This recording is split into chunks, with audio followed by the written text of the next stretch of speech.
हे आहे आम्ही जिकडे राहतोय ते स्टेचं गेट.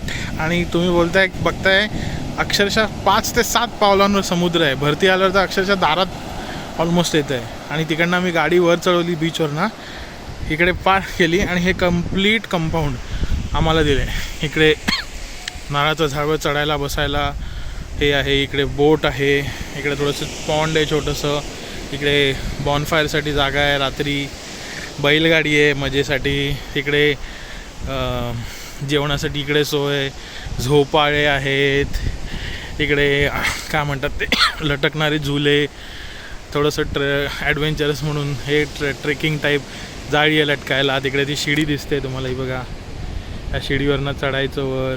झोपाळा आहे, तिकडे व्हॉलीबॉलचं नेट आहे, खेळायला फिंदळायला एवढी मोठी जागा.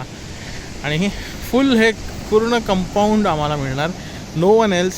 ह्या समोरच्या दोन्ही रूम आमच्या आहेत, ह्या दिसत आहेत त्या. अँड छान आहे. आल्यावर सगळा थकवा निघून गेला बघितल्यावर.